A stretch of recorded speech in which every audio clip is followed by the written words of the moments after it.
Hindi tayong dalawa ang itinakda sa isa't isa. May mga bagay talaga kahit na ipilit ay wala ng pag-asang matamasa na tayong dalawa ay magsasama.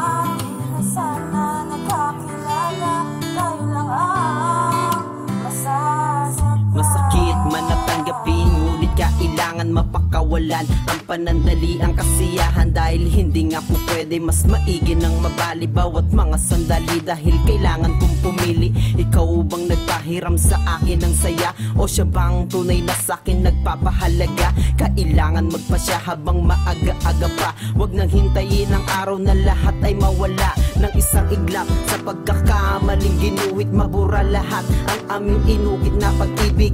Sana ay maunawaan mo ang dahilan, dahil di lang naman tayo dito ang masasaktan. At huwag hayaan magkahapis, pares nating magkawangis na magbibigay senyalis bawat kanilang pagtangis. Mas maigi nang putulin anumang namamagitan bago mahuli lahat. Tayo pa ang mawalan at masaktan.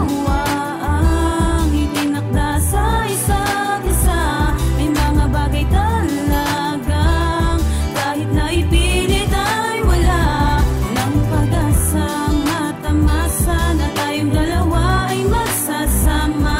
Di na sana nagkakilala, tayo lang ang masasaktan. Lumayo na lamang tayo sa isa't isa, tapusin natin ang lahat bago pa tulumala. Maling pag-ibig yan ang tinig na dinig sa ating paligid. Huwag ipilit magpaakit, maisingit ang pasakit na mag-uugat ng sugat bago pa tayo mamulat sa katotohanan na mali lahat at hindi dapat. Kaya sanay na masanay mawalay ang nag-ugnay, at sa ating dalaway may nag-iisang mahalagang tunay. Kaya putulin natin kung anong namamagitan, wakas ang lahat, limutin ang mga pinagsamahan. Alam ko na masakit, ngunit yun ang kailangan para di na mahirapan at patuloy masaktan ang puso nating dalawa. Hindi pwedeng mapag-isa kahit anong gawing ipilit, mga bagay na wala ng pag-asang matamasa na tayo ang magsasama. Huwag na tayo pang umasa sapagkat lahat wala na, wala na.